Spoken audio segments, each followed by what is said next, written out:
I wake before dawn, the black mirror of night turning gray at the edges, and my first thought is always the same. Margaret isn't here.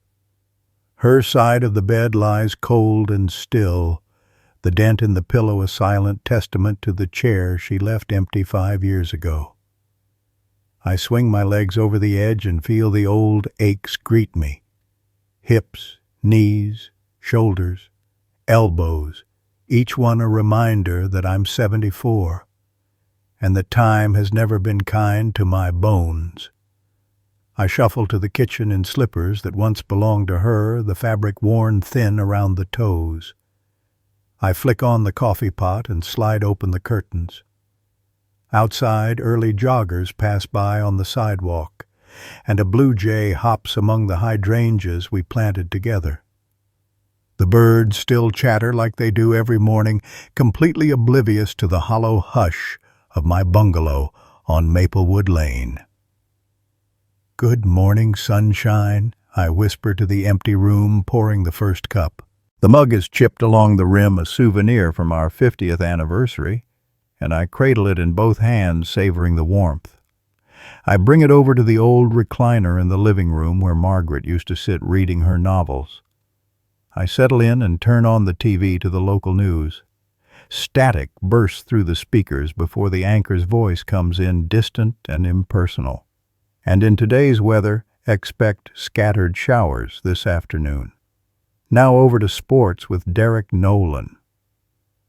I let the commentary wash over me, half listening, half lost in memories of when we'd watched together, her knitting in her lap, me offering her the next ball of yarn. She'd smile that gentle smile that made my heart lift and say, "You know, John, it's mornings like this I'm glad I married you." I swallow another sip of coffee, feeling the bitterness cut through the emptiness. The house feels too big, too quiet. I glance around framed photos of our wedding day, of the kids when they were young, of Margaret in her flowered hat at the county fair.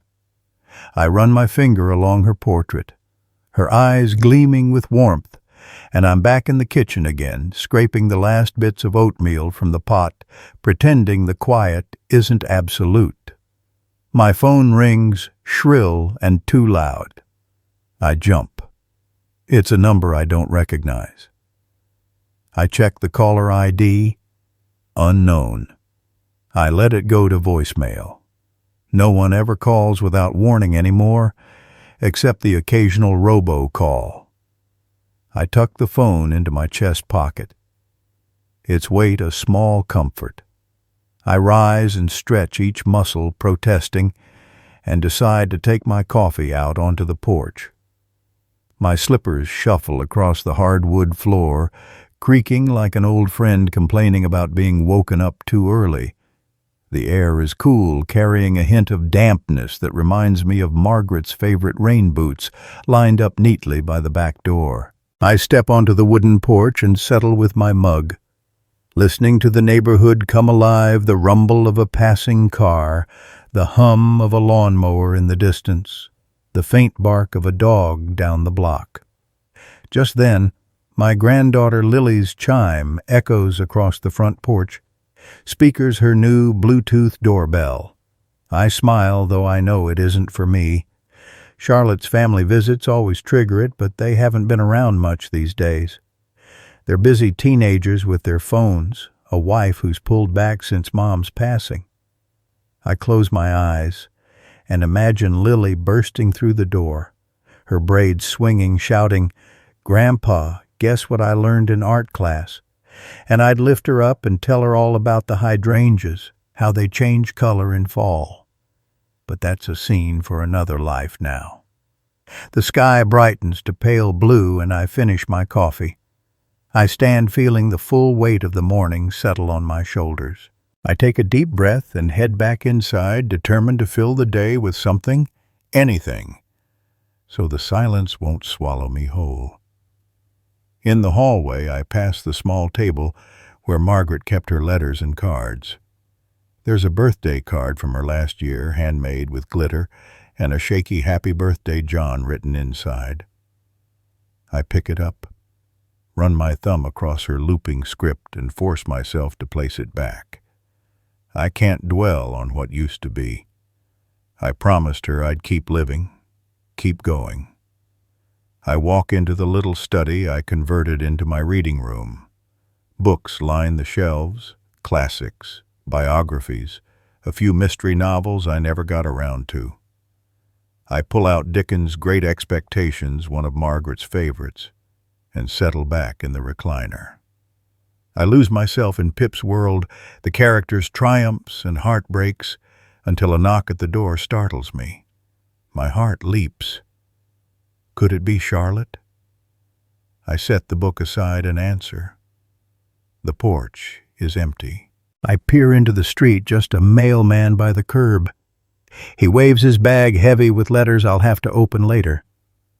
I close the door and lean against it, feeling a flicker of disappointment. Even the mail feels like an event these days. Back at the study desk, I see a notepad with scribbled reminders. Oil change next week, pick up groceries, call my cousin Frank. I cross out, call Charlotte, and replace it with ask about dinner.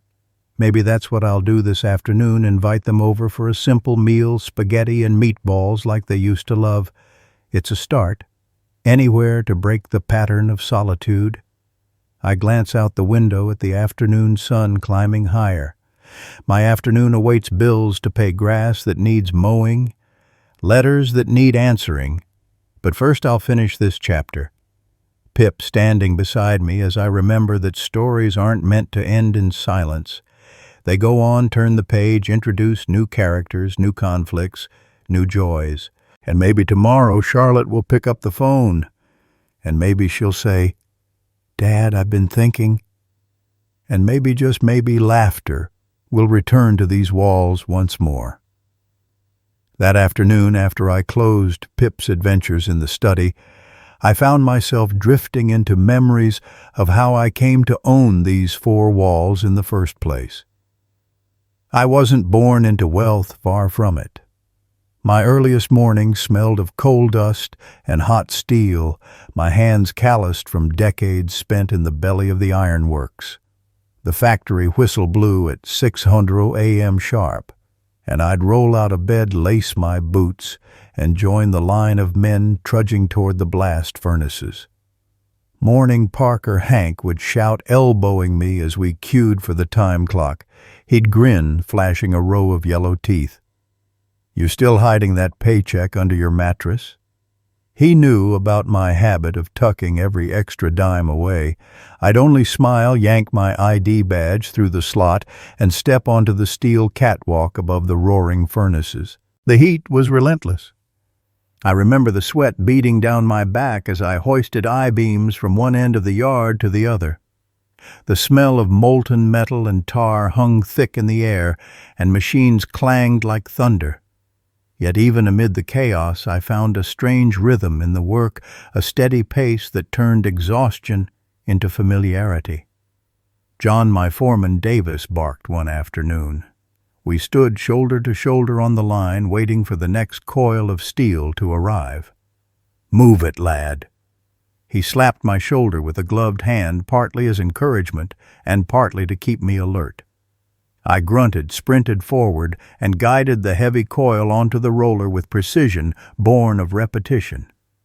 At day's end, I'd gather my pay envelope often enough, just over $40, and tuck it into my wallet. My co-workers would head to the bar, trading stories over cheap beer and ice-cold mugs. They'd talk cars, weekend trips, the latest football game. Every once in a while, someone would nudge me. "John, come on, join us for a drink." But I always shook my head. "Not today, fellas," I'd say. "Gotta get home." I cradled that envelope like it was gold. While they splurged on car payments and fancy stereo systems, I'd drop mine into a savings account. At first it was small, $5 here, 10 there, but over the years it grew into something real. Even Margaret teased me about it. On weekends she'd laugh as she folded my overalls. "You're going to buy the whole factory someday," she'd say, eyes twinkling. I'd grin back. "Maybe one day I will." She'd tuck a stray hair behind my ear. "Just promise me you'll buy me a garden first." By the time I turned 50, there was enough in my account to put a down payment on my first rental apartment, a modest one-bedroom flat not too far from the factory. I remember shaking hands with the landlord, Mr. Thompson, as he handed me the keys. I felt a thrill, like I was finally stepping into a new world beyond scorching furnaces and sweat-soaked shirts. On moving day, Margaret stood by my side in the empty living room, her hair tucked under a faded sun hat. "It's small," she said, but she smiled. "But it's ours." I ran my hand along the scuffed baseboards, picturing a renter warming up in the chilly winter. From there, I traded our little bungalow for 2 more apartments over the next decade. Each purchase came with its own set of hours spent poring over contracts, stacks of property listings, and visits to sketchy backstreet offices. "Are you sure you want to buy that one?" Margaret asked late one night, spreading out the blueprints across the kitchen table. My kitchen light burned bright as I traced the lines of a faded building, imagining renovated kitchens and tenants who respected my rent deadlines. I'm sure I rep. Between the factory grind and property hunting, life was hectic. I'd spend mornings hauling steel beams and afternoons meeting with insurance agents or contractors.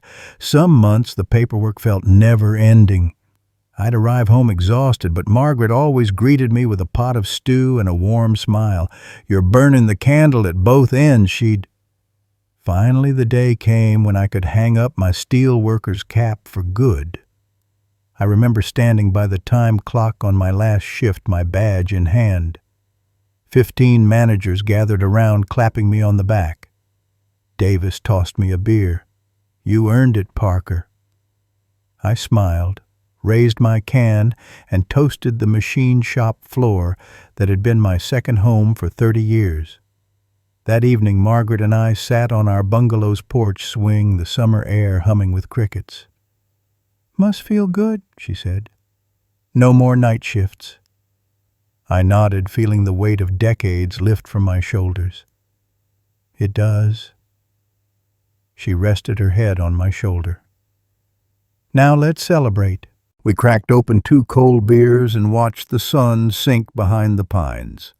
With retirement came time to oversee my small real estate empire. 2 apartments turned into 3, 3 into 5. Each month, rent checks slid through my mailbox in neat envelopes. I'd inspect each property, fix leaky faucets, paint shutters, or simply stop by and say hello to tenants.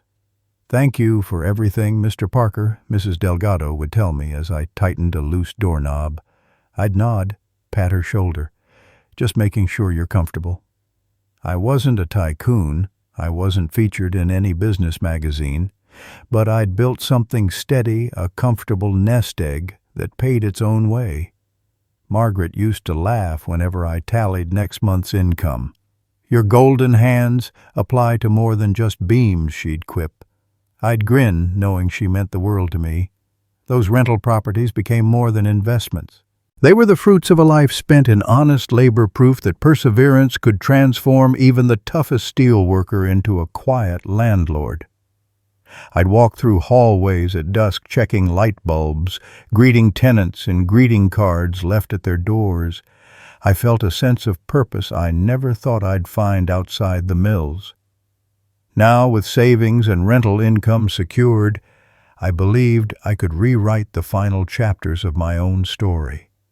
I pictured myself in that Victorian house, bright rooms filled with laughter, the scent of fresh coffee on Sunday mornings, and framed photos of my family lining the mantelpiece. It felt like a promise that all those years of sweat and sacrifice could blossom into something beautiful. I paused at the window, looking out at the evening sky turning rosy pink. In the distance, a train whistle blew, a sound I once heard after a long shift. But this time hearing it brought no dread, only a soft smile. Because I knew I'd earned my freedom. Freedom from the heat of the blast furnace. Freedom from living paycheck to paycheck. Margaret fell asleep beside me that night in our bungalow, her breathing slow and steady. I lay awake, listening to the rhythm of her heart, thankful for every moment she'd shared in my journey from laborer to landlord. And I knew that when morning came, when the sky lightened again, I was one step closer to filling our home, and perhaps the new one to come with the laughter that had once been only a dream. That Saturday morning, sunlight pooled across the Formica tabletop as I flipped a pancake butter, melting into golden rivulets. The kitchen smelled of maple syrup and fresh coffee, two comforts I rarely allowed myself these days. I took a steadying breath, wiped my palms on my apron, and called out, "Charlotte, Ethan, breakfast is ready." Moments later, Charlotte appeared at the doorway, her auburn hair pulled into a loose ponytail. Behind her, Ethan ducked in, yawning and rubbing his jaw. Our routine Sunday breakfasts had dwindled to almost nothing, but today I was determined to stretch our small family back into life. I slid the platter of pancakes onto the table between us and poured 3 steaming mugs of coffee. Charlotte smiled politely, but her eyes flicked toward her phone on the counter, always alert for texts or emails she might be expecting. Ethan sank into a chair, draping a plaid jacket over the back. He looked at me with polite curiosity, as if I were about to announce a cruise rather than something truly unexpected. I cleared my throat. "I've been doing some thinking." I began pressing my napkin flat. Charlotte arched an eyebrow. Ethan set down his coffee. "Oh, what kind of thinking?" I swallowed. "About loneliness." I poked at the top pancake. "And how I don't want to spend another year in this empty house." Their expressions softened with sympathy or perhaps surprise. "Margaret and I used to joke that we'd live forever," I said, voice catching. "But reality has set in. The kids are grown and the grandkids have their own lives. I miss having family around." "So, I found a house." Charlotte set her fork down. "A house," she echoed. I nodded, heart pounding, "in the historic district downtown. A Victorian with 4 bedrooms, large living room, 2 baths, and a yard big enough for a small garden just like Margaret always wanted." I held their gaze. "I can afford it. I'd sell one of my rental apartments and use part of my savings. I thought we could all live under one roof." Silence hung between us, like the last act of a long play. Ethan's brow furrowed. Charlotte's lips parted, then closed again. Finally she said, "Dad, that's generous." Her tone was polite but cautious, as though she didn't want to hurt me, but didn't want to get her hopes up either. "I didn't want to surprise you," I said quickly. "I wanted to talk it over first. No pressure. I just thought maybe we could share meals, family movie nights, Sunday lunches on the porch." I gestured toward the window where hydrangeas shook in a gentle breeze. "The bungalow is nice, but it feels too small for all of us." Ethan leaned back, arms folding across his chest. He studied me in silence for a long moment. Then he said, "Let me talk to Charlotte." He stood and offered me a small, respectful nod. I watched them drift into the living room, their voices hushed. I returned to my coffee, stirring sugar. My palms trembled slightly. What if they thought I'd finally lost my mind? I reminded myself that this wasn't a whim. I'd run the numbers. The mortgage would be manageable, especially with rent from one apartment. It felt right, a last gift to the family Margaret and I had built. In the living room, Charlotte leaned close to Ethan. I couldn't hear their words, but I caught her lips moving, her hands fluttering, as if she were balancing the pros and cons of a business deal. Ethan's head tilted, a silent conversation of nods and shakes. I returned to my plate, focusing on the swirl of butter in my syrup. After what felt like an eternity, they re-entered the kitchen. Charlotte sat down, smoothing her skirt. Ethan remained standing, hands in his pockets. Charlotte met my eyes. "Dad, it's a very kind offer," she said softly. "I know you want us closer." She paused, searching for the right phrase. "But it's a big change." Her words trembled with concern for me, for her own life, for the upheaval it might cause. I set down my fork. "I know it's sudden, but I've thought it through. You and Ethan have jobs downtown. The commute would be easy, and Lily and Jacob could walk to school. It saves you rent and it gives me company." Ethan crossed to the table and sat opposite me. "John, this is generous," he repeated. His tone was kinder than I expected. "It really is. But have you talked to your financial advisor?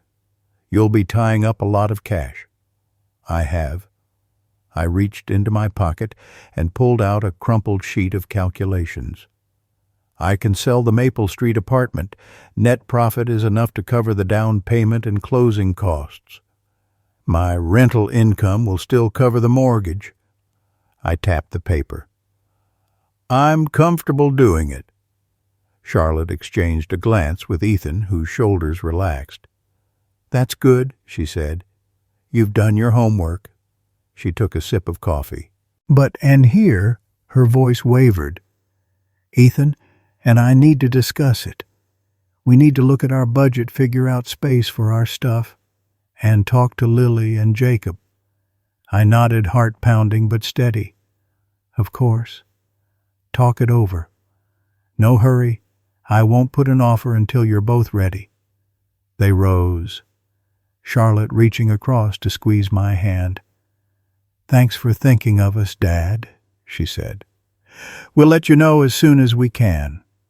Ethan gave me a firm handshake. "I appreciate this, John. Really." He managed a small smile. "Let's have lunch together this week and chat more." They left, closing the door gently behind them. I stood in the quiet kitchen, the empty chairs around the table suddenly too large. The sunlight burned a bright rectangle on the linoleum floor, and I realized I'd been holding my breath. I exhaled, shaking slightly. I poured the rest of my coffee and wandered to the porch with my mug. The Victorian house burned in my mind's eye, white-painted gingerbread trim, a wraparound porch, stained glass transoms over the front door. I pictured Charlotte unpacking boxes in one of the upstairs rooms, Jacob tracing his finger on the hallway banister, Lily planting daisies with me in the yard.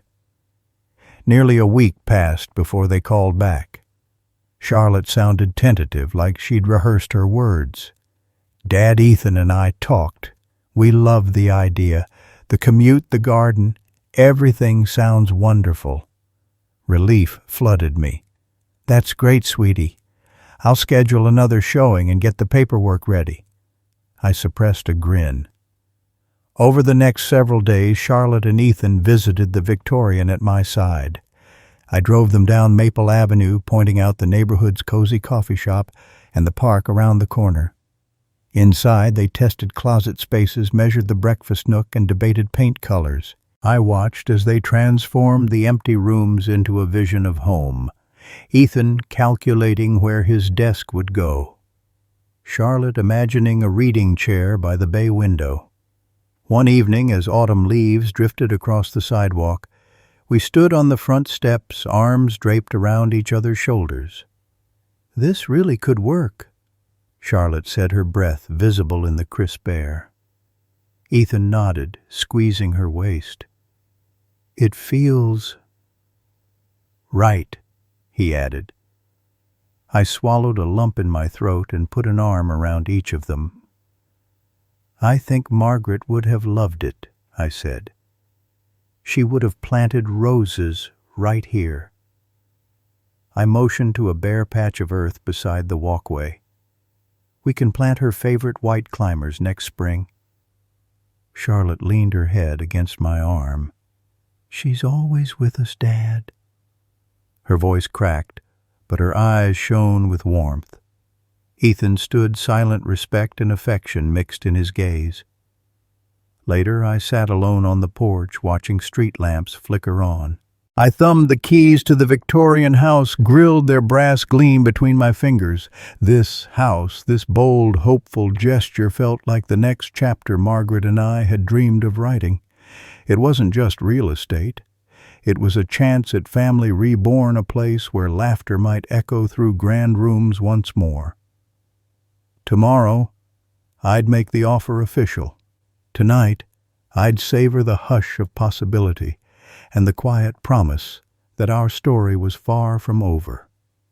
That Tuesday morning, sunlight slanted through my living room windows just as Charlotte and Ethan burst in arms full of takeout coffee and enthusiasm. Charlotte's cheeks were flushed with excitement, and Ethan's grin stretched from ear to ear. I set down my newspaper and rose, heart humming. "You two look like you've just won the lottery," I said, taking the steaming cups they handed me. Ethan slipped an arm around my shoulders. "Better," he said. His eyes glittered. "This is perfect, Dad." We piled into my old sedan and drove the few blocks to Maple Avenue. The sight of the Victorian took my breath away. Still a graceful turret, at one corner scallop trim painted a soft ivory against sage green siding, and a wraparound porch supported by turned posts. A brass mailbox gleamed at the gate. The lawn was neat but in need of fresh flowers, exactly what I'd hoped. Charlotte paused at the gate, tucking a strand of hair behind her ear. "It's more beautiful in person than in the listing photos," she murmured. Ethan swung open the front door. "Let's see if the inside lives up to the outside," he said, elbowing me playfully as I stepped in. The foyer was grander than I remembered. Original hardwood floors rippling into the living room walls painted a soft eggshell, and inlaid wood panels circling a light fixture that cast warm pools of glow. Dust motes drifted like ghosts in the afternoon sun. "Wow," Charlotte breathed, running a hand along the banister. "Look at these stairs." I grinned. Margaret would have loved this banister. She always admired craftsmanship. Ethan led the way into the living room, arms wide. "This is amazing. Ceiling's nearly a foot taller than our bungalows," he said, voice echoing in the high space. Light spilled in from tall windows framed by lace curtains, turning dust into tiny rainbows.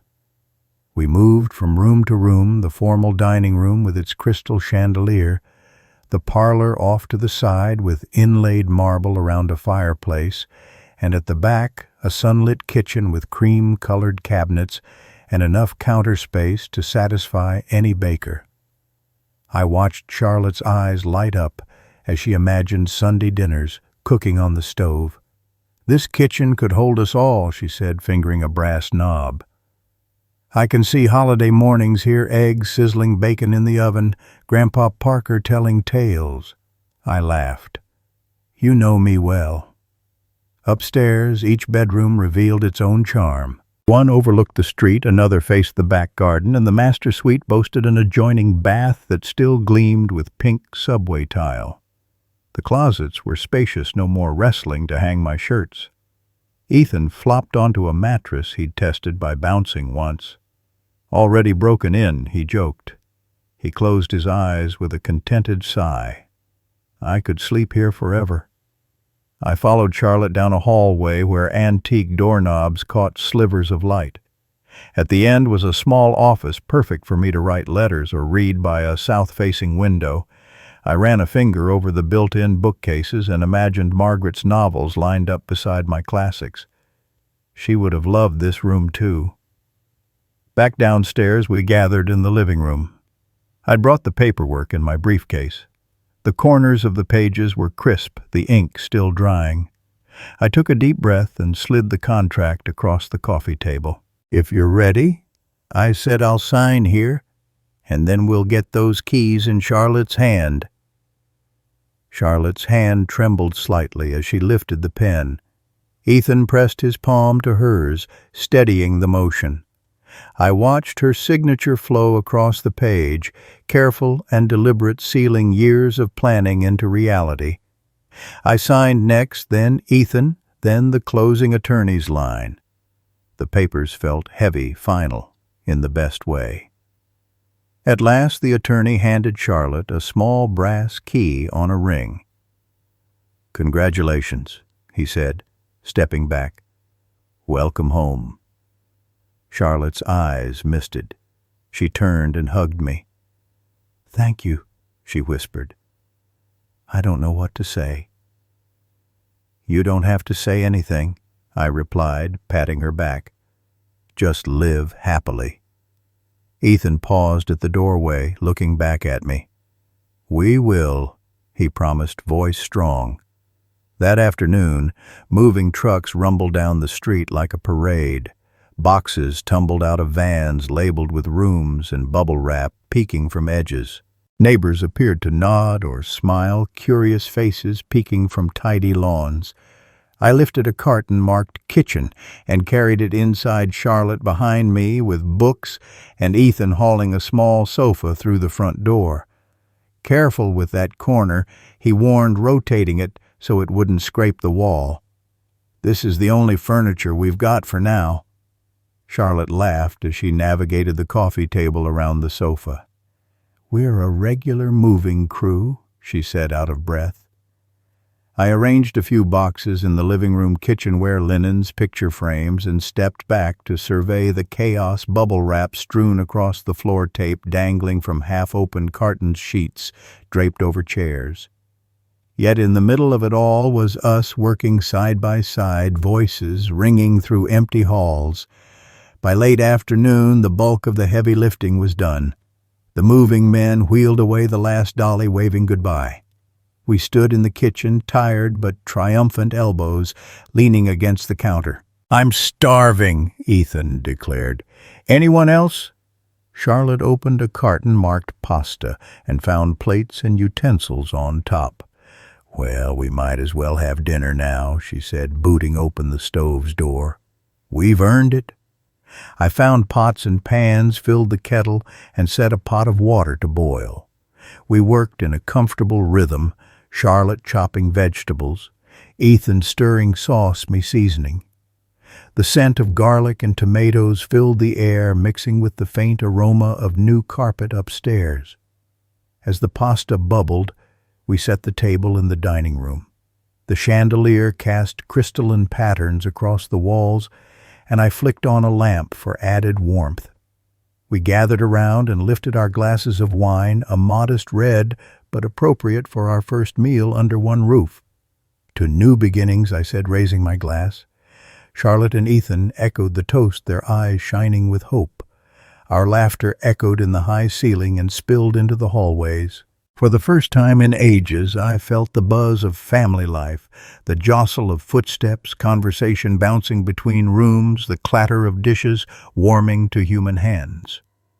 Later, when the dishes were washed and the counters cleared, we wandered through the dimly lit rooms, each taking a moment to stand in a corner and absorb the new surroundings.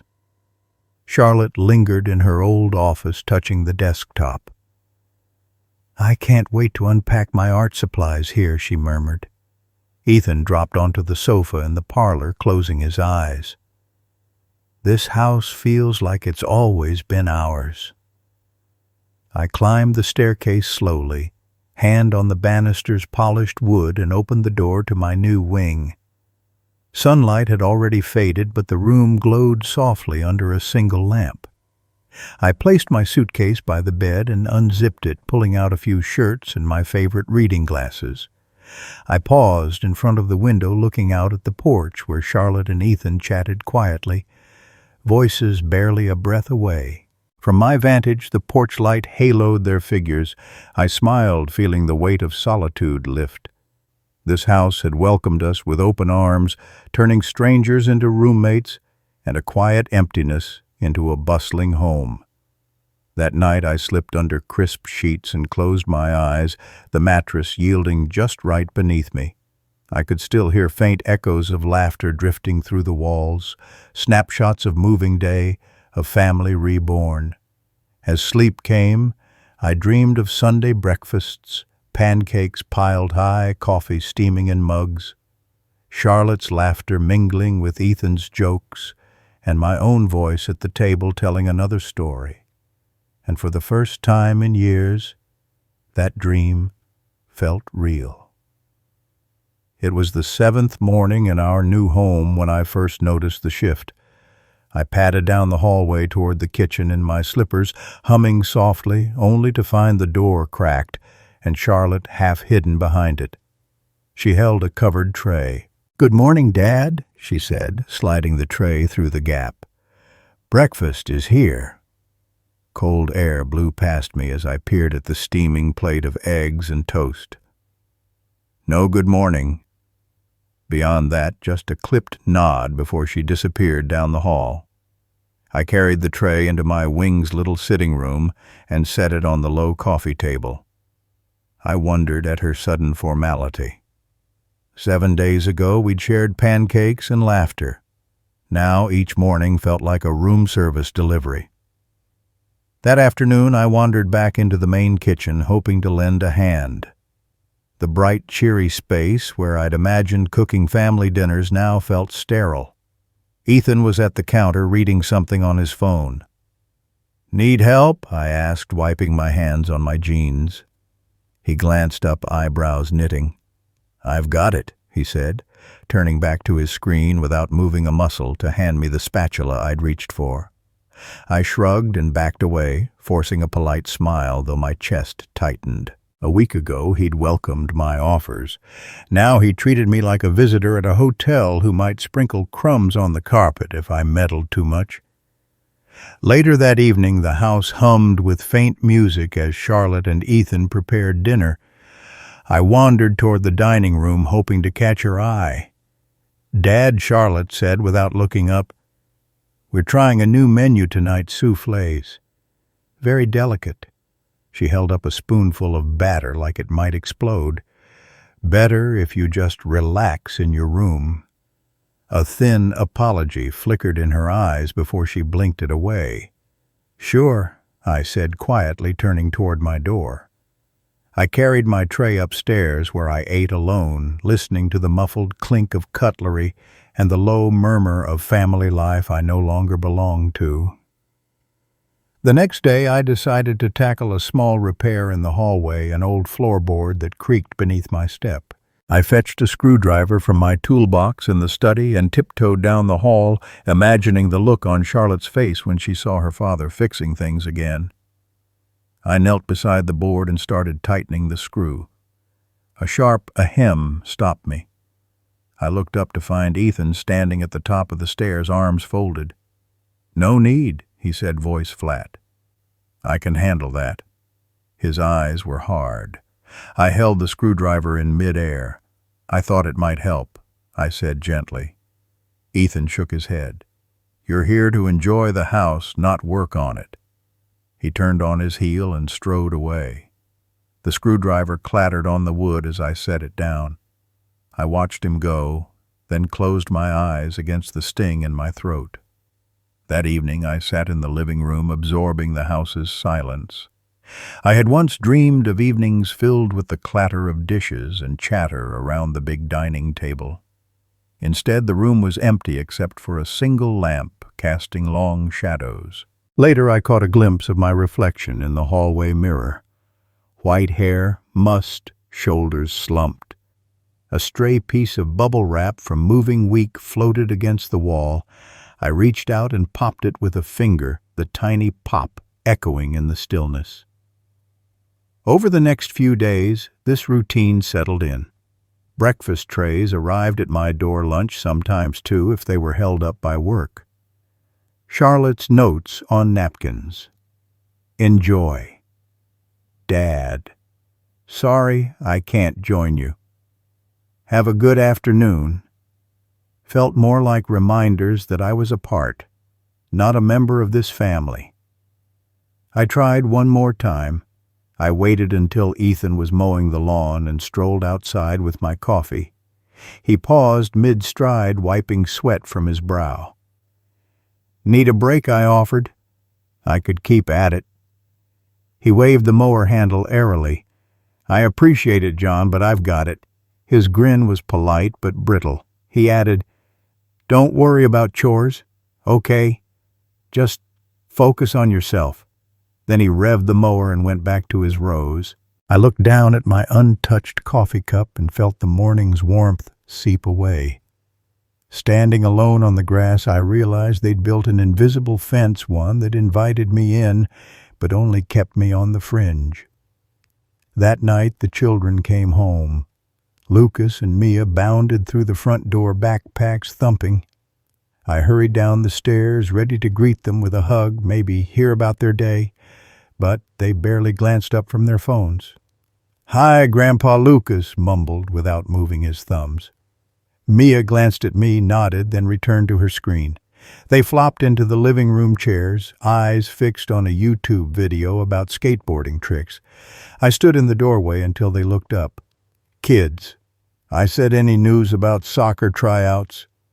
Lucas flicked his hair back. "Not interested," he said, tone dismissive. "You can send me a reminder if you want." Then his eyes returned to the video. I cleared my throat and backed away. The door clicked behind me, and I realized I'd been sent, not asked, to my own room. For the first few nights I waited downstairs, listening for any sign of my family. I pictured Charlotte humming as she washed dishes, Ethan chuckling at a joke I told at the table. Instead, I heard muffled TV laughter upstairs, and I resolved not to intrude again. One afternoon, I wandered to my former study now, just a room with silent shelves. I found my toolbox resting on the desk. I ran my fingers over it and remembered weekends spent fixing leaky faucets in my rental property's neighbors, thanking me with homemade pies. I picked up a hammer, then set it down slowly. I was less a neighbor here and more a patron guest. That evening I stood at the base of the staircase holding a welcome flyer for the neighborhood association. I'd hoped to attend the next meeting, meet new friends, maybe shake off some of this isolation. The flyer felt like an excuse, a way to slip away from my own home. I dropped it to the carpet and climbed to my wing. I left the door ajar, listening to distant clatter in the kitchen. I thought about getting up and joining them, carrying a bowl of salad or a casserole dish. But I paused, hand on the doorknob. I remembered Ethan's frown. Charlotte's clipped tone. The threshold felt like a border I wasn't meant to cross. I retreated and closed the door, sinking into the armchair by the window. Outside, the last light of day bathed the porch in soft gold. I stared at the yard, too big for just me, but beautiful nonetheless. I sipped my coffee, stale now, and let the quiet settle around me. In the hush, I realized something essential. I might live under the same roof, but I was no longer part of their daily life. I was an honored guest, watched kindly but distantly. And as I stared into the fading sky, I understood that true warmth, family harmony, couldn't be bought with a house, no matter how grand. That night, I lay in bed wide awake, listening to the hum of the heating system, the occasional creak of settling floorboards. I remembered Margaret's advice in darker times. Find the people who want you here, John. The ones who fill your heart, not your wallet. I closed my eyes and held on to her words, wondering where I might find that warmth again. I woke before the sun that Saturday, heart fluttering with anticipation. Today was the housewarming party I'd dreamed about, the first time all our friends and neighbors would see the Maple Avenue Victorian in full splendor. I padded downstairs, humming, and found the dining room transformed. tables draped in white linen flowers in crystal vases, rows of wine glasses catching the morning light. It was more beautiful than I'd imagined. Morning Dad Lily burst into the room, bounding over to hug me. She'd helped Charlotte choose the floral arrangements. "Look at these tulips." She waved a small bouquet. I smiled, tousling her hair. Childhood bursts of enthusiasm had always lifted my spirits. Ethan appeared surveying the scene with an approving nod. "Everything's on schedule," he said. "Caterers arrive at noon." He glanced at his watch. "Get some rest.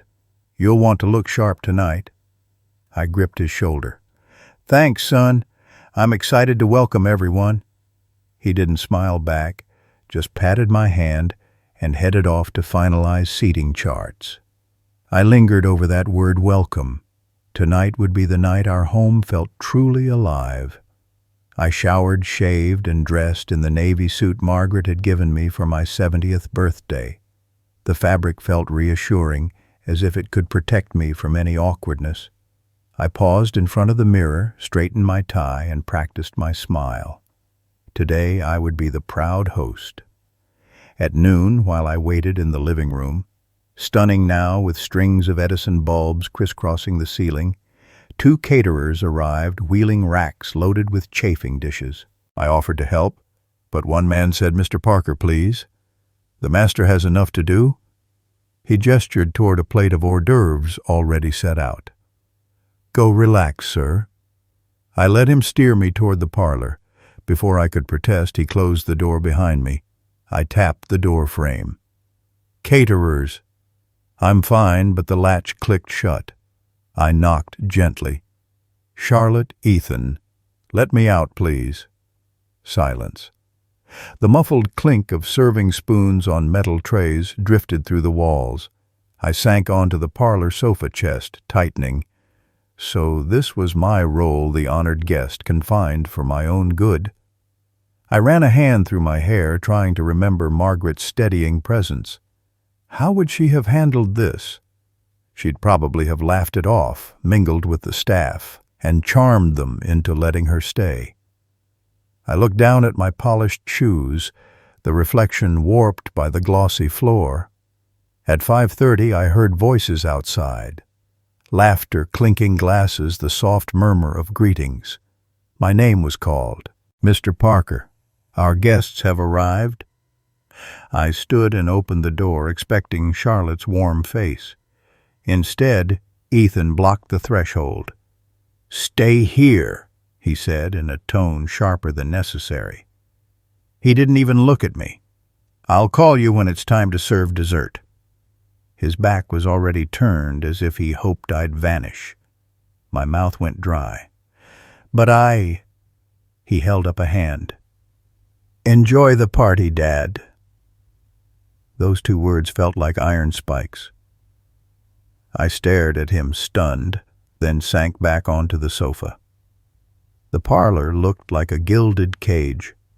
I watched through the narrow crack as our longtime neighbor, Mrs. Henderson, greeted Charlotte at the door, admiring her earrings.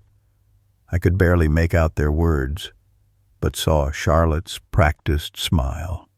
A part of me ached, wondering when that warmth had turned to this cold formality. The door clicked again, and I almost leapt up only to see Lily's head appear. She looked anxious. "Grandpa," she whispered, "isn't dinner almost ready?" I forced a grin. "Yes, sweetheart, very soon. You go enjoy yourself." I squeezed her shoulder. "I'll be right behind you." She hesitated but slipped back into the hallway, her braid swinging. I closed my eyes, letting my head rest against the cushion. Sounds drifted in passing footsteps, distant laughter, a toast that ended in applause. I replayed her earlier words. "We've decided you should find another place." How long had she been planning this moment? At 6, the door opened and Charlotte appeared, motioning me inside. Relief surged and I stood. "Thank you," I said. But instead of leading me to the dining room, she guided me back to my wing where soft pillows were arranged on the bed. "I'm sorry," she said, voice low. She sat on the edge of the mattress, folding her hands. Her eyes flickered with guilt.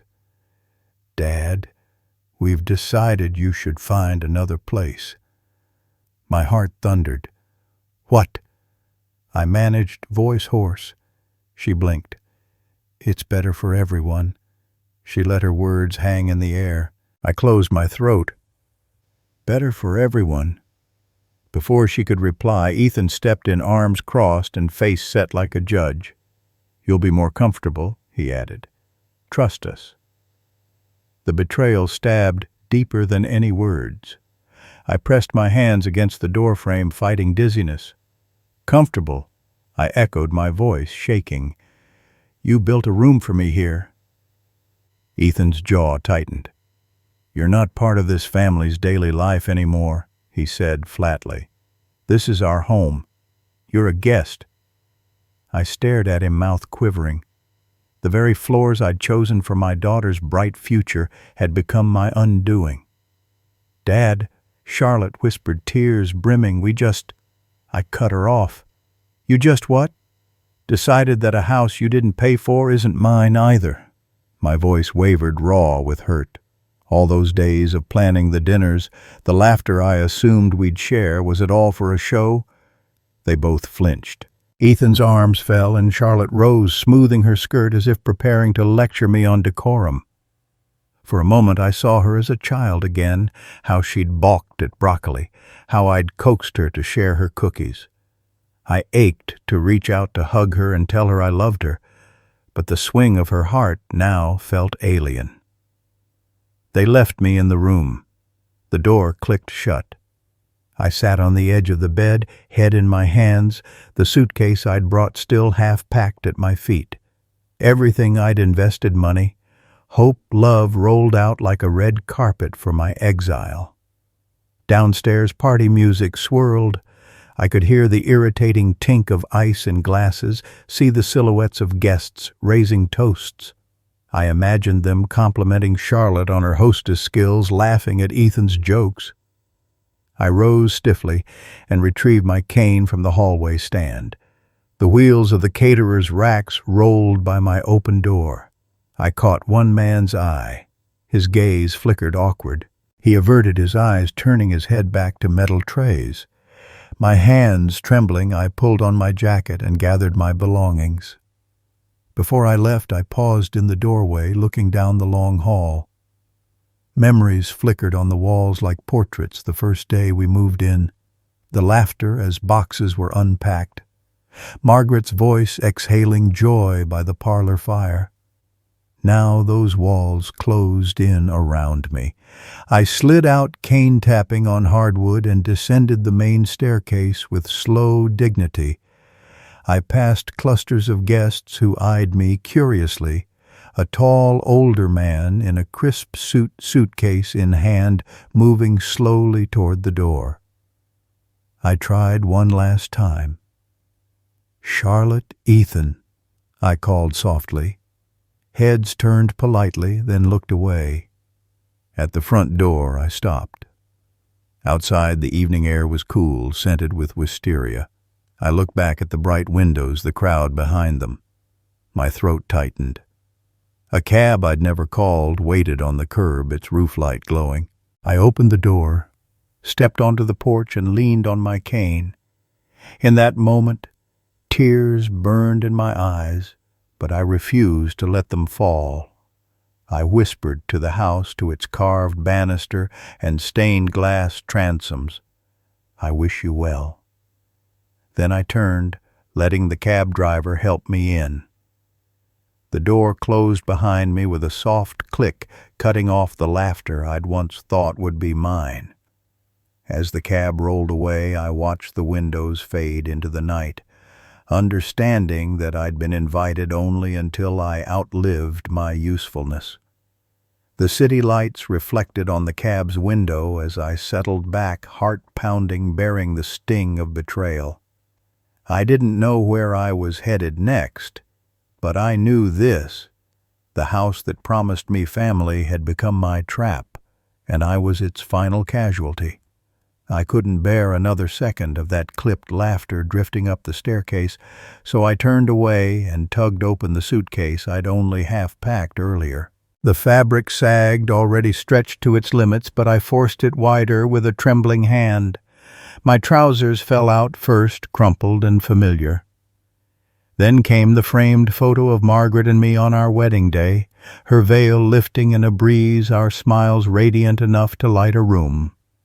I tucked it gently into the center, hoping it wouldn't shatter. A pair of dress shirts followed, and then a stack of cards and letters from friends who'd congratulated me on the Victorian purchase. How antiquated those messages now sounded, praising the joyful new chapter. I jammed them in, then sat on the edge of the bed, suitcase open at my feet, and stared at the spotless comforter. Grandpa Lucas's voice echoed through the hallway. The door cracked open, and he peered in folded arms, leaning casually against the frame. His phone dangled from one hand. "Hope you're bringing your muscles," he smirked. "That thing's heavy." I closed my eyes against the sting of his tone. "Just be careful with it," I managed. "It's delicate." Mia shuffled in behind him, chewing gum so loudly I could hear the smack. "Don't even think about bringing Aunt Charlotte's china," she teased, sticking out her tongue. "She'll kill you if her teacups end up in a cab." I placed a hand over my heart, feigning mock offense. "You kids are nothing but help," I said, fighting a choked laugh. "Go on back to the party." They snickered and slipped away, their footsteps fading like mocking applause. Alone again, I picked up a battered leather journal filled with Margaret's penmanship, her book recommendations, notes for our garden, the role of my laughter in her not-so-fast John moments. I hugged it to my chest, then laid it face down in the suitcase. It felt so wrong stowing away memories in a temporary home. Downstairs chairs screeched against hardwood as Ethan shepherded our last guests onto the porch for a cigar and brandy. I could see their silhouettes, neighbors I'd known for years, raising glasses and toasting Charlotte's incredible hospitality. It was the final performance, each guest a reluctant audience to my expulsion. I draped the weighty suitcase handle over my shoulder, and with only marginal dignity, I trudged through the front door. The foyer was bright with lantern light, the fronds of ferns casting patterned shadows on the walls. I paused and looked back, imagining Margaret's face here, watering the fern she'd chosen for me. Leaving so soon, Mrs. Henderson asked from the bottom of the steps, her voice thin with false cheer. I nodded, head bowed. "Cab's waiting." "Oh, darling," she cooed, "it wouldn't be the same without you." Then almost under her breath she muttered to a friend, "I never warmed to him anyway." I caught the words, a dagger thrust into my chest. I offered her a faint smile and continued down the porch stairs. Lucas and Mia had already taken the cab's curbside spots, and the driver leaned against the fender checking his watch. I set the suitcase on the pavement and collapsed onto its handle. The weight of my life, photos, clothes, keepsakes, jammed into that single bag pressed down on my shoulders like a cruel judgment. The cab idled engine growling in the hush of the street. I tried to steady my breathing, fetching the small pillbox from my jacket pocket, my mind's best attempt at normalcy. Grandpa Lucas said, impersonating concern, "Don't forget your pills." I gave him a tight nod, shaking the box to make the pills rattle. "Thanks, son." I held out the box. "Want to hold them?" "Might spill them," he said, eyes gleaming. Mia hurtles into the frame, tugging a tissue from her pocket. "Grandpa here, just in case." I held it with gratitude that surprised me. I dabbed at my eyes and blinked away the sting. "Thank you, dear." Lucas and Mia then retreated, huddling at the curb. Inside the cab, I lifted the door handle and eased myself onto the vinyl bench. The driver straightened up. "Maplewood Motel." I said, voice cracking. He nodded. Sit tight. The door clicked, and I pressed the pillbox into my pocket before my trembling could give me away.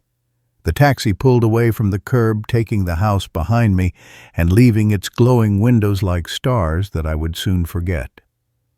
We rattled down a few city blocks and then out onto the quieter avenue where the Maplewood Motel stood a neon sliver of melancholy against the dark sky. The vacancy sign buzzed low as if whispering apologies. Inside the lobby smelled of bleach and stale carpeting. The clerk swiped his pen lazily across the register, reciting the nightly rate as if reading from a recipe, $98 plus tax. I fished my wallet from my pocket, pressed a bill into his hand, and took the key from the ring. He offered a chipped brass tag labeled Room 12. The bell above the door jingled as I followed the clerk down a corridor lit by flickering bulbs, each door framed in a dull bronze. Room 12 opened on a thin rug, coffee-stained hole in the center walls painted an off-white that had turned dusty gray around the corners. The wallpaper peeled by the window, curling like shying ghosts. A single window overlooked the parking lot, and a chain-link fence beyond where a lone train track cut across the night. I dropped my suitcase on the threadbare carpet and sank onto the narrow bed, the springs creaking under my weight. I ran a hand across the lumpy pillow and noticed the stained brown set in like the last echo of someone else's nightmare. I closed my eyes, but sleep wouldn't come. Sounds filtered through the thin walls, the slamming of a door down the hall, the distant whine of a siren, and a steady rhythmic drip from the bathroom faucet. Each drop a reminder of how precarious this exile felt. I sat up and dressed slowly, pulling off my jacket and unbuttoning my suit shirt. I folded them neatly on the chair by the desk. My tie dangled from my neck, limp and lifeless. I unhitched my watch, ran a finger around the face, then set it on the nightstand. I turned back to the suitcase, picked up Margaret's wedding photo, and held it in my lap. Her face was timeless, her smile still warm. I tucked it back inside, but my mind pulled me forward to the larger picture, the family dinner table I'd hoped to host, the garden path I'd planned to walk with Charlotte, the story of us I'd scripted only to watch it collapse. I rose and crossed to the window, tugging the curtain aside. The street lamp outside cast a pale glow over the gravel parking lot. A battered car sat idling in the corner headlights, fading. I peeked through the chain-link fence at the tracks beyond, where the faint gleam of moonlight slipped across steel rails. I leaned my forehead against the glass, my heart heavy.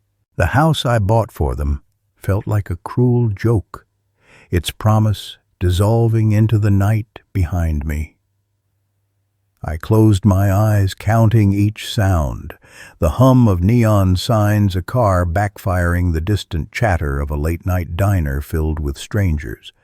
My head throbbed, and I rummaged for the pillbox again, popping 2 tablets into my mouth and swallowing with dry swallows of bottled water on the desk. The minutes ticked by, each one slow and deliberate, until the pills began to unfurl a haze in my mind that edged out the sharpest grief. I sank onto the bed once more, pulling the covers over my knees. The sheets smelled faintly of detergent and dust. I didn't dare lie down, fearing I'd conk out and wake up disoriented. Instead, I sat against the headboard, hands clasped around my knees, and let the room settle around me. In the murk of neon glow seeping through the window, I thought of Margaret's voice, soft, encouraging. Each day is its own story, John, even the dark ones. I forced a small, painful smile. That had been her way of saying life was both cruel and kind, tragedy and redemption, dancing in the same frame. I closed my eyes and whispered into the darkness, "Here's to the next chapter." And finally, exhaustion caught me, dragging me under the thin mattress and dull hum of motel nights, where dreams and reality blurred until the first light of dawn. I woke to the muted rumble of traffic outside the motel window and the soft glow of morning sun filtering through faded curtains. My head still throbbed from last night's pills and tears, but I forced myself up. I dressed slowly, folding my suit with care. Margaret would have insisted on neatness, and slipped my feet into socks before stepping into my shoes. The motel room felt even smaller in daylight, its dingy walls mocking me with stares of flaking paint. I took a deep breath, locked the door behind me, and shuffled down the hallway toward the gravel-packed parking lot. Outside, the air was crisp with spring's promise. I rubbed my hands together and made my way along the sidewalk that led to the park a few blocks away, the place Margaret and I had walked every Sunday morning for over 40 years. My cane tapped a steady rhythm on the pavement as I passed shuttered storefronts and the faded sign of our favorite bakery. I imagined her beside me, scooping cinnamon sugar off my nose and laughing. The memory stung, but it also warmed my heart. I reached the park's entrance just as a breeze rustled through the cherry blossoms, raining soft pink petals at my feet. Children's laughter echoed across the lawn, and joggers wove between the benches. I angled toward our old wooden bench by the duck pond, where George and I used to play cards while Margaret fed breadcrumbs to the ducks. My heart tightened at the emptiness. "John," a familiar voice called out, cracking like a bridge over troubled water. I looked up to see George Mills himself, decked in a tweed cap and grinning beneath his snowy mustache. He looked every bit the retired professor he'd been, kind eyes behind wire-rimmed glasses and arms wide for an embrace. "George," I managed, blinking back tears. He hustled over and clapped both hands on my shoulders, giving me a shake. "You look like hell," he said, leveling me with a mock scowl. "What in tarnation happened?" I sank onto the bench cane, resting against my knee. "It's a long story," I said, voice thick. George settled beside me, sliding an arm around my back. "Then start talking, John. I'm all ears." I told him about Margaret's passing, how her absence hollowed out my days. I spoke of the grand Victorian house I'd bought in hopeful folly, the early laughter of boxes being unpacked, and then the slow drift of chilly courtesy, the trays of meals delivered to my door, the curt refusals of help, the children's mocking as I packed my suitcase. I described Ethan's cold bark and Charlotte's tears as they told me I didn't belong. The words tumbled out raw and unfiltered until my throat burned and my eyes stung with grief and shame. George just squeezed my shoulder. "You're not alone, friend," he said, voice soft. "I'm here." He dabbed at his own eyes with a worn handkerchief. "Let's get you out of this mess." He turned and spotted a set of stone steps winding up a gentle hill. "Come on, time for breakfast at the club." I frowned. "Breakfast? I'm hardly in the mood." He hoisted himself up. "Nonsense! A man in mourning needs bacon more than ever." He clapped me on the back and hauled me to my feet. We hobbled up the steps together, petals swirling at our boots like confetti. At the top sat the community center, an old brick building with tall windows and a hand-painted sign, Bayshore Senior Bridge Club. George pushed the door open, and inside we found a sunlit room filled with tables draped in green felt. Retirees sat in small knots around them, cigarettes dangling from their lips, cards fanned in their hands, and laughter ricocheting off the walls. The air smelled of stale coffee and cigarette smoke mixed with the faint tang of card varnish. "Welcome home," John George announced, leading me to an empty seat at his table. Two women looked up and grinned. Marta, the mezzo-soprano who warmed the church choir, and Fred, a former accountant with a shock of white hair that stuck straight out. "Long time no see," Marta crooned, scooting her chair back. "We were worried you'd forgotten us." "You should know better," I replied with a weak smile. Marta patted my hand. "Put that can of depression down and deal some cards." George handed me a beer from the sideboard. "We have breakfast burritos, too," he whispered. "Eat up."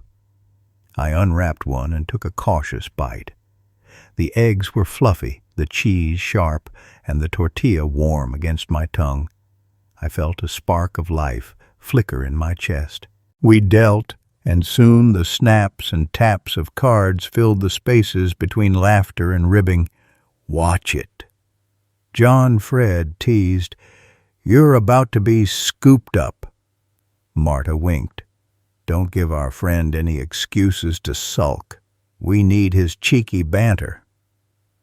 I looked around at these familiar faces, people who knew me from years of games and gossip, and realized that I hadn't been forgotten at all. As the rounds progressed, I found myself leaning into the banter, chuckling at clever plays, and groaning when I lost a hand. I caught George's eye across the table. He gave me a small, triumphant nod. Somewhere around the third game, I outright laughed for the first time in days. A player misplayed a card, and George let out a theatrical gasp.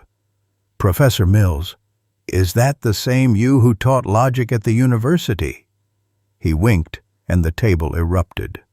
I slapped my cards down, sending half the ivory deck fluttering into the air like startled birds. Marta shouted, "Bravo," and I bowed, grinning. Between hands, I shared snippets of my recent woes. They listened, eyebrows lifted, but didn't pity me. Instead, they centered their compassion on a single truth. "We're here for you," Fred said, laying a reassuring hand on my arm. "Don't you forget it." After a few more games and a second beer, George clapped me on the back. "Feel better?" he asked, voice warm. "A bit," I admitted, tipping my half-finished beer back. I set it aside and leaned into the table. This place, it feels like home. I forgot how good it was to be among friends. He smiled. "You've always had a home here, John. No granddaughter's phone or daughter's demands can change that." The club members began to pack up, exchanging goodbyes and planning their next meeting. I watched Marta and Fred tap each other's backs, and I realized I'd missed this bright camaraderie more than I knew. George slipped an arm around my shoulders again as we walked out. The sunlight hit us, and I breathed in the scent of fresh breeze. "Thank you," I said quietly. He grinned. "Any time, friend. Remember, if the house drama gets too heavy, you've always got the bridge club and me." I nodded, the sentiment warming me more than any suit of wool ever could. As we ambled back down the hill, the cherry blossoms fluttering like applause, I knew I wasn't alone. For the first time since exile, a small spark of belonging flickered bright in my chest, proof that even the darkest nights give way to morning light, and that friendship once kindled can guide you home again. The next morning, as spring sunlight filtered through the lace curtains, I found myself back at George's kitchen table, a steaming pot of Earl Grey between us. George bustled in and out, refilling our cups and fussing over a plate of buttery scones. The sweetness and warmth of his hospitality was a balm to my shattered spirits. "Here you go, John," he said, sliding a fresh cup across the table. He glanced at his watch. "My nephew Daniel should be here any minute. He's got all your real estate documents." I nodded, cradling the mug, the heat seeping into my palms. My head felt heavy with sleep and sorrow, but also with a growing curiosity.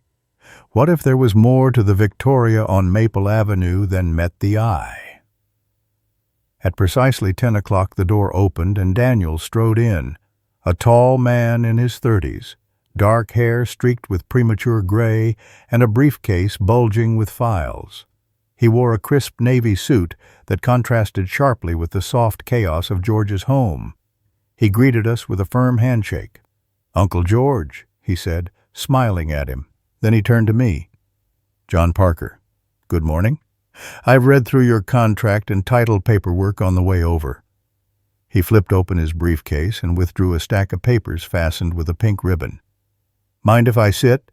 "Please," I said, scooting back a chair. George bustled away to pour them more tea. Daniel began in a low, measured voice. "I traced the chain of title for Beacon Homes, the developer you bought the house through. Turns out they were indicted last month on charges of fraudulent conveyance." I nearly choked on my tea. Fraudulent. What? He tapped a document. They sold properties they didn't own. Many of their projects were still under bank liens or in litigation. They skipped town, declared bankruptcy, and left a trail of angry buyers. My stomach churned.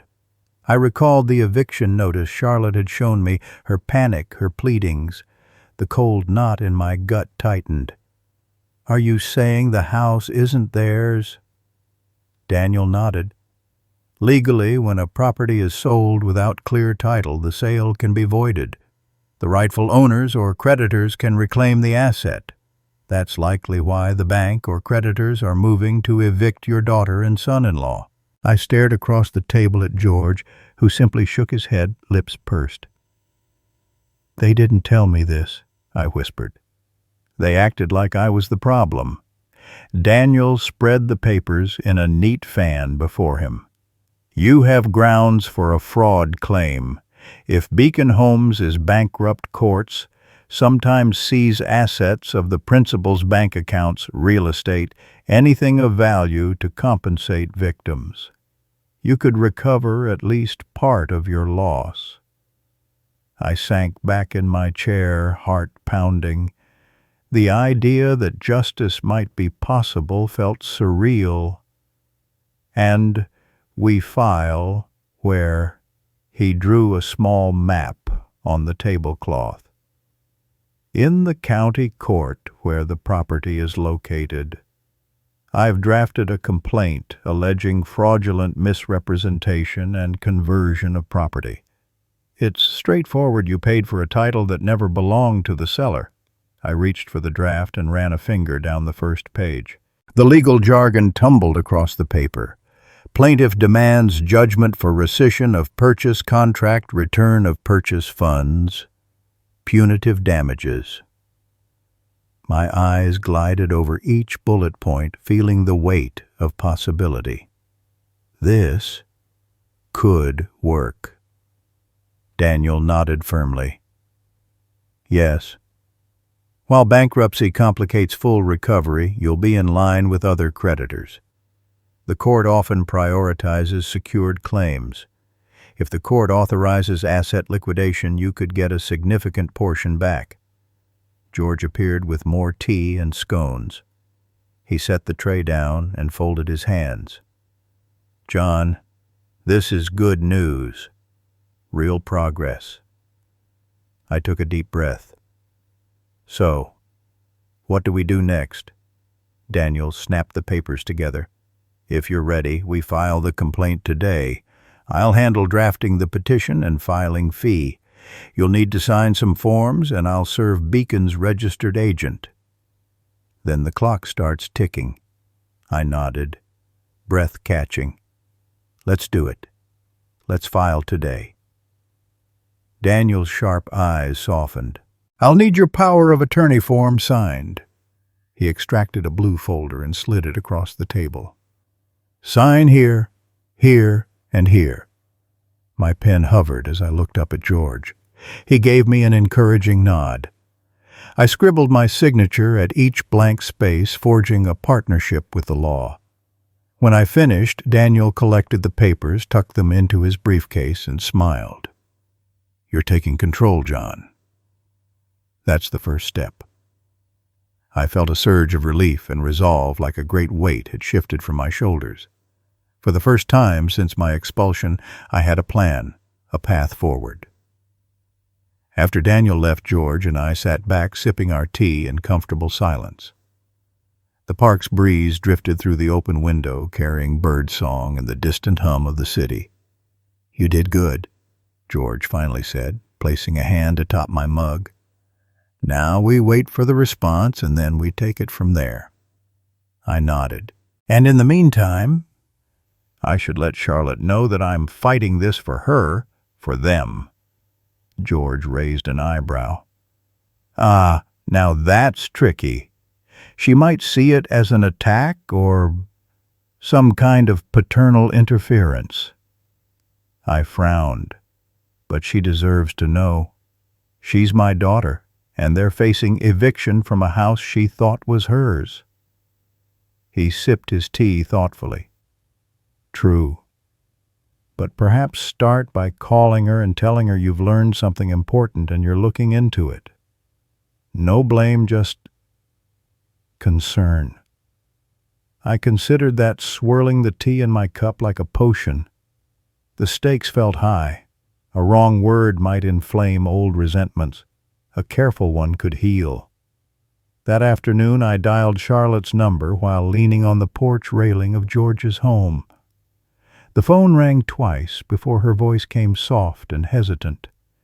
"Dad, Charlotte. Hi.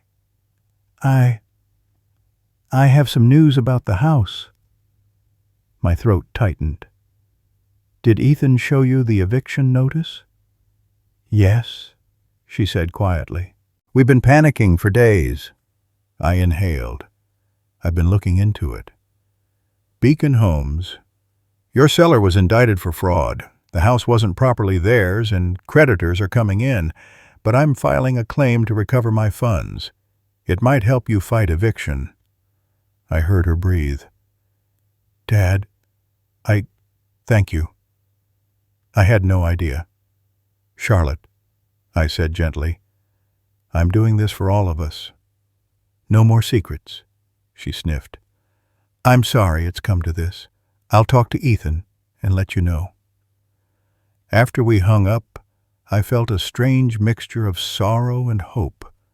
The revelation of Beacon Homes' deceit cut like a knife, but at least now I had a way to fight back. That evening, George and I stood on his front porch, watching the sun set over the trees. He passed me a worn handkerchief. "You're doing the right thing," he said. "Stick to it." I folded the handkerchief into my pocket. "Thank you, George, for everything." He tipped his cap. "Come by any time. And once this is settled, we'll celebrate with scones or something stronger." I laughed, the sound ringing clear in the twilight. In the bitter mirror of betrayal, I saw not just my own pain, but a chance for justice for my daughter, my grandchildren, and myself. And for the first time in weeks, my heart felt a little lighter, braced against the path ahead. I was halfway through a call with Daniel. He was outlining the next steps in our fraud lawsuit when my phone buzzed again. I checked the screen. Charlotte Mobile. My chest tightened. Part of me hoped it was to share some good news, but another part of me braced for the worst. "Dad." Her voice wobbled on the line, tight with tears. I pushed my stool back from George's kitchen island. "Charlotte, what's wrong?" She gulped, and I heard muffled sobs before she managed. "They've changed the eviction date. It's next Tuesday. We have to be out. There's nowhere to go, Dad. We need money for rent, for a lawyer, for everything." I closed my eyes.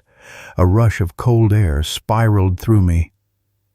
"Charlotte," I said quietly, "remember how you told me you didn't need me?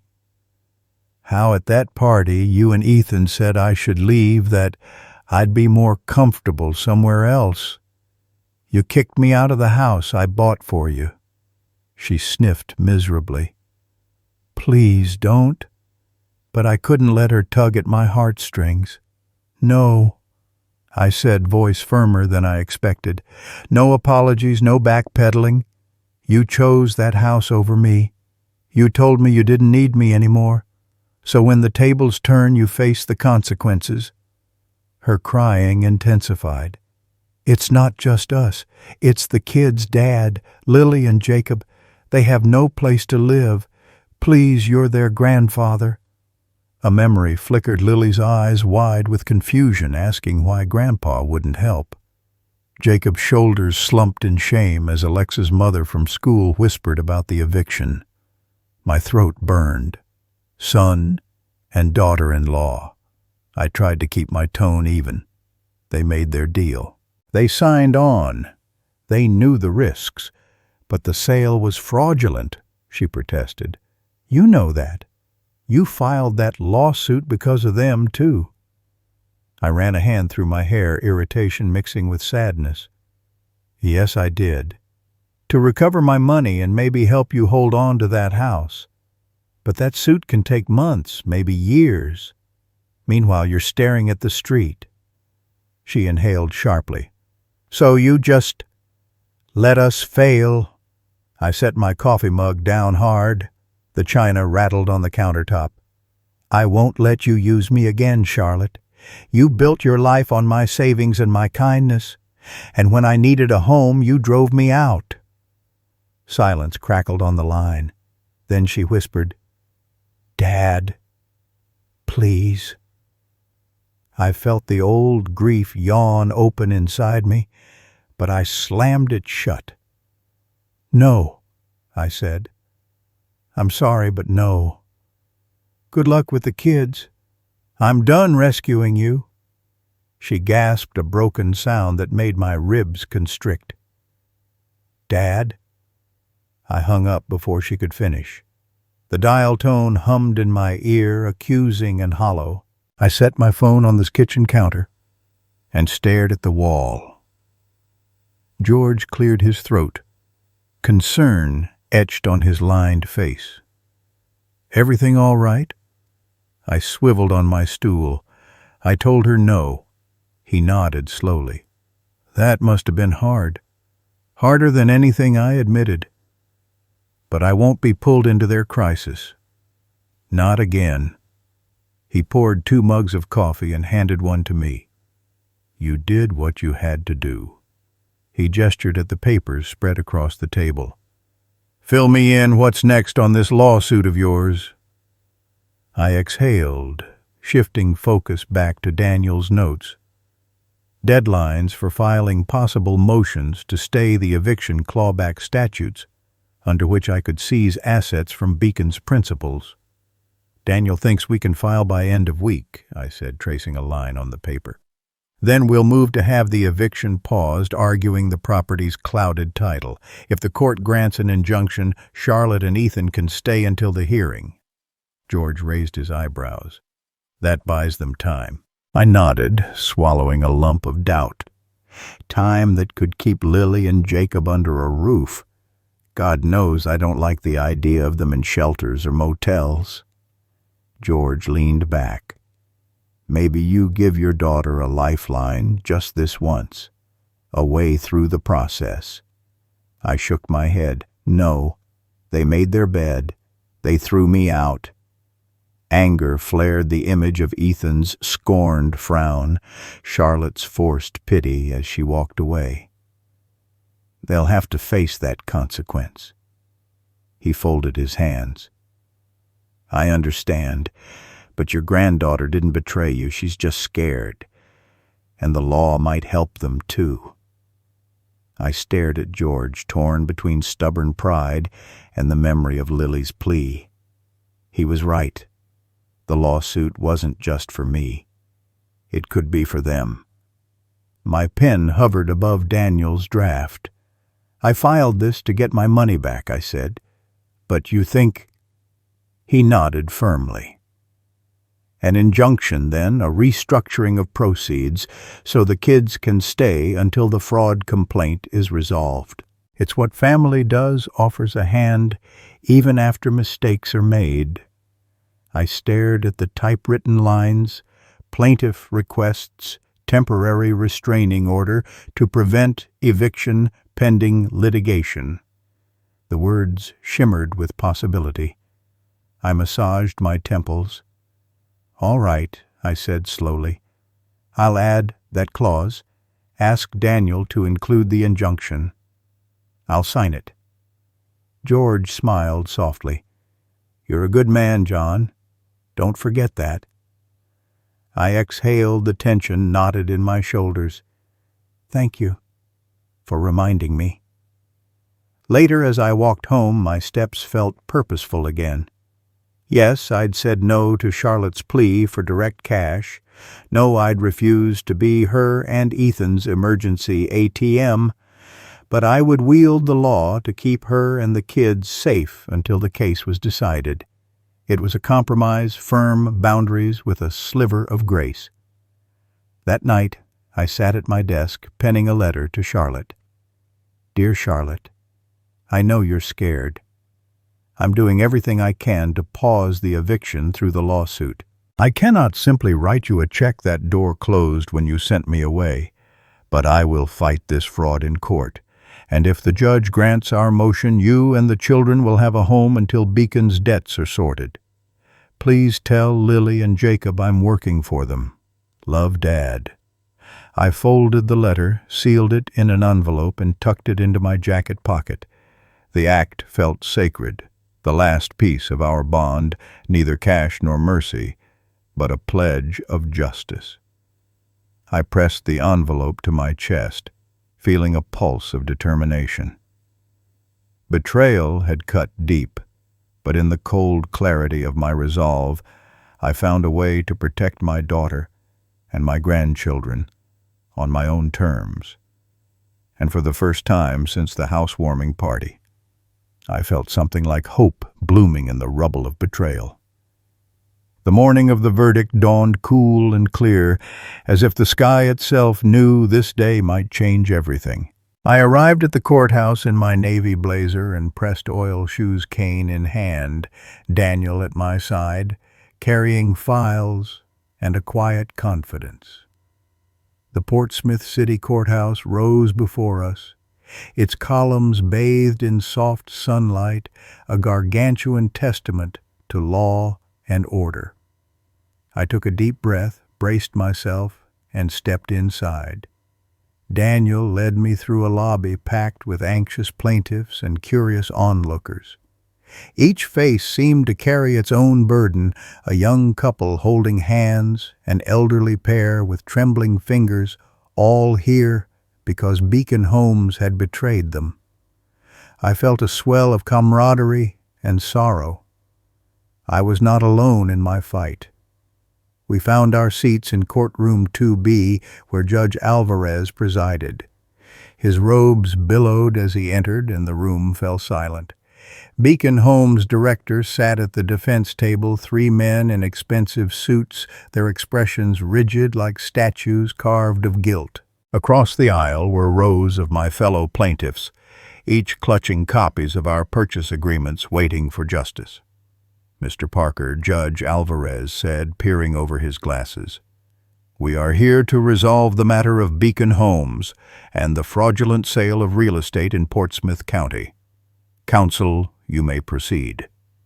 Daniel stood and laid out our case with precision. Forged deeds undisclosed, liens, forged signatures, all unveiled in a methodical presentation of evidence. He called witnesses, including myself, to testify about the day I moved into that grand Victorian and how I was later cast aside. I spoke steadily, recalling the excitement of neighborhood barbecues, the sting of that cruel eviction notice, and the panic in Charlotte's voice. My words felt heavy but honest, echoing in the high-ceilinged chamber. After hours of testimony, the defense rested without calling a single witness. Their silence spoke volumes. Judge Alvarez reviewed the documents briefly, then adjourned to his chambers. We waited in hushed anticipation, the charge of fraud hanging like a storm cloud ready to break. When the judge returned, his robe seemed to fill the room. He cleared his throat. In the matter of Parker versus Beacon Homes, the court finds in favor of the plaintiffs. The actions of Beacon Homes, LLC, constitute clear and deliberate fraud. The assets of Beacon Homes are hereby frozen pending distribution to victims in proportion to their losses. His gavel struck once, echoing like a gunshot across the room. A surge of relief and gratitude swept through me. Daniel slapped his briefcase closed, a broad grin lighting his face. I closed my eyes, letting the magnitude of the moment wash over me. Years of hope betrayal and legal wrangling had produced this triumph. Outside the courtroom, Daniel and I shared a quiet embrace. "You did it," he said, voice thick.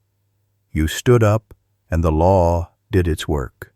I patted his back. "Thank you for seeing this through," I replied. "I couldn't have done it without you." Over the next several weeks, Daniel guided me through the process of asset liquidation.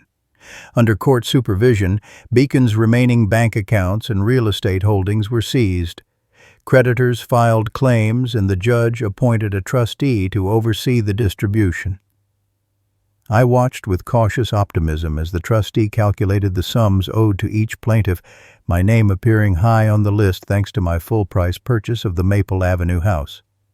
One crisp Tuesday morning, Daniel called with good news. "John, your claim has been approved. You'll receive roughly 60% of your outlay after administrative costs." He paused. "It's not everything, but it's substantial. Should clear by month's end." I closed my eyes against the swell of emotion, relief, vindication, and a tingling sense of possibility. "That's more than I dared hope," I said, softly. "Thank you, Daniel." With funds in hand, I began dreaming again, this time of a home that was truly mine. I pored over real estate listings in the Bay Shore Gazette and on my tablet. I wanted something modest, manageable, and comforting, a cozy spot rather than a grand showpiece. I wanted a place where I could breathe, laugh, and be as dwelt among friends, not as an outsider. George and I spent an entire Saturday touring cottages by the bay. We felt the salt breeze whip through our hair as we stepped inside a cream-colored house with slate shingles. It had 2 bedrooms upstairs, a bright kitchen smelling of pine, and a small garden sprouting with last year's rose bushes. One bay window looked out over the water where sailboats drifted lazily in the afternoon sun. I ran my hand along the sturdy sill. "This feels right," I said, voice hushed as if not to jinx the moment. "Nothing grand but warm." George clapped me on the shoulder. "It's perfect, John. You deserve peace." We shook hands on the deal. The purchase moved quickly. I wrote the check. The cottage passed inspection, and within days the deed transferred to my name. The sense of finality was comforting. This was a place I would no longer relinquish, a sanctuary of my own. Moving day was a mild spring morning. George arrived with his dusty Chevy pickup cargo nets and a muscle memory for hauling boxes. He insisted on driving the truck. I followed in my sedan.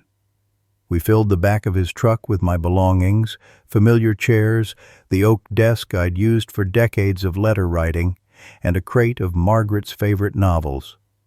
As we unloaded, neighbors, couples, walking dogs, retirees, clutching garden shears, stopped to wave and lend a hand. Mrs. Delgado next door brought lemonade, and Mr. Thompson from 2 blocks down offered his tools for any odd jobs. Their warm greetings underscored the difference between this home and that cold Victorian where I'd been trapped behind closed doors. By midday, everything was in place.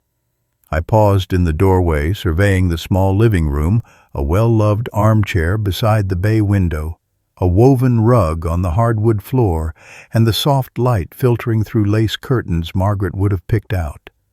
I breathed in the faint salt air drifting in from the bay beyond the yard.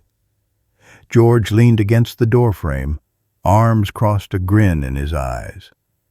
Not bad for a first impression, he teased. I laughed, the sound clear and bright. It's wonderful. That evening, after a light dinner of grilled fish and steamed vegetables, George and I settled on the newly built porch. I poured 2 glasses of bourbon single-barrel neat and handed one to him. We clinked our glasses together, the celebration simple and sincere. To second chances, George said, his voice rich with feeling. I raised my glass higher. To second chances, I echoed, warmth flooding my chest. The amber liquid caught the fading sunlight, glowing like a promise. I inhaled the tang of oak and peat, and for a moment, existence felt pure and right. We clinked again, soft laughter mingling with the hush of bay waves lapping at the shore. Fireflies began to dance in the garden, harbingers of gentle evenings to come. I leaned back, letting the breeze tousle my hair. I thought of Margaret, how she would have curled beside me to watch the sunset, tea in hand, lost in one of her novels. I felt her presence in every grain of wood, every budding rose. George cleared his throat. "You ready for tomorrow?" he asked. I smiled. For the first time in a long time, yes. I glanced down at my glass, now half empty, and set it on the railing. This house, it's built on respect, not obligation. That's all I ever wanted. He nodded, dipping his chin in agreement. You've earned it, John. I leaned my head on the porch post, eyes drifting across the water toward the horizon. The world felt wide again, unburdened by betrayal and loss. A modest cottage, a small garden, a circle of friends. These were the foundations of a life well lived. I whispered into the twilight. Thank you, and felt the words echo back on the evening breeze. The chapter of legal battles and shattered dreams had closed, and a new one, quiet, hopeful, and wholly my own, had begun. Now, when I wake each morning, it's the song of sparrows on my porch that gets me out of bed. Not the distant hum of a city I once thought would be my forever home. I slip into jeans and a soft sweater, tie my shoes, and step into the little garden I planted last spring.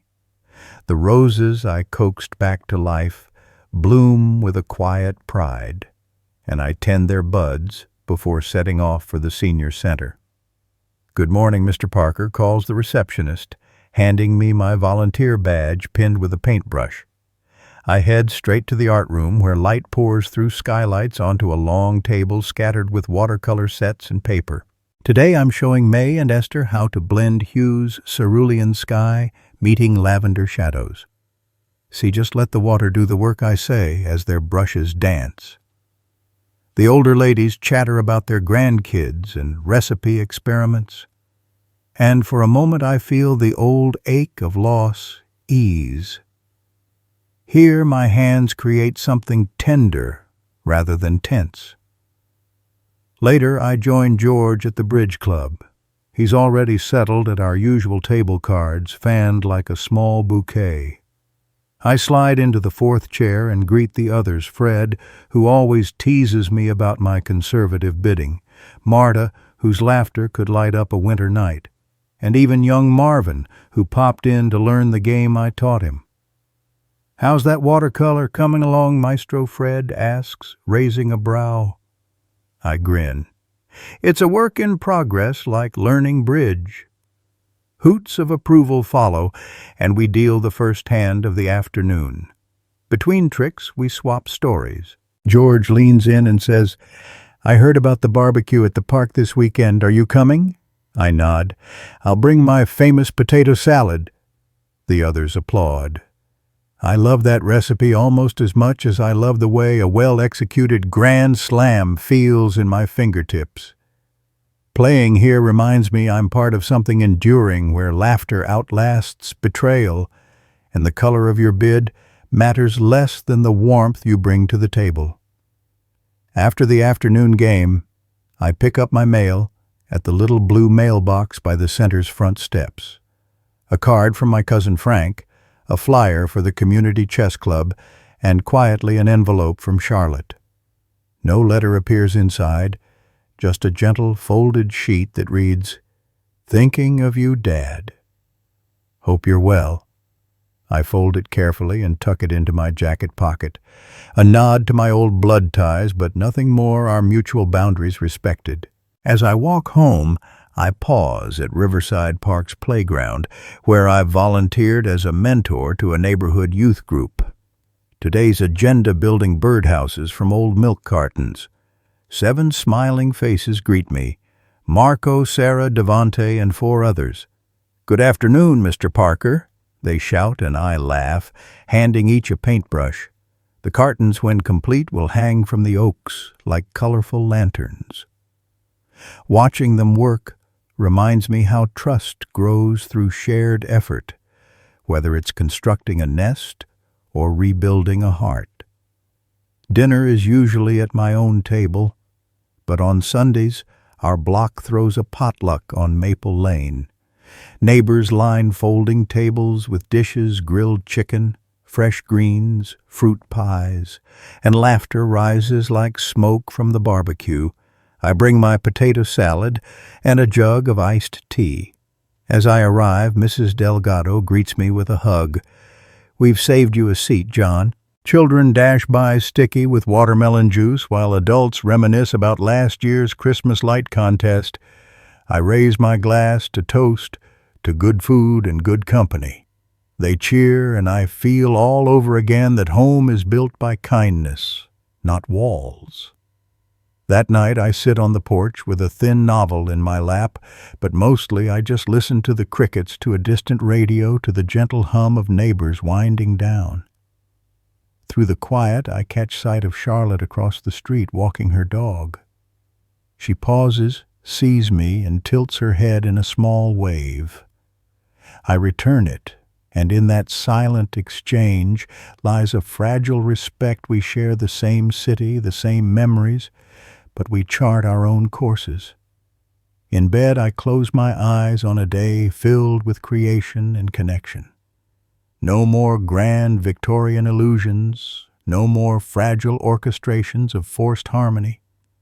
Instead, I have a life defined by choice: who I spend my time with, how I spend my energy, and where I plant my feet. I've learned that blood ties can fray, but chosen bonds endure.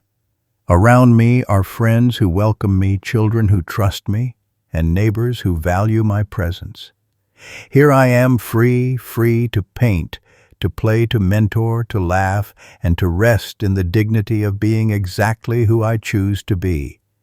And as sleep carries me away, I am at peace, finally living in a home built not by obligation, but by the simple, steadfast truths of trust and kindness.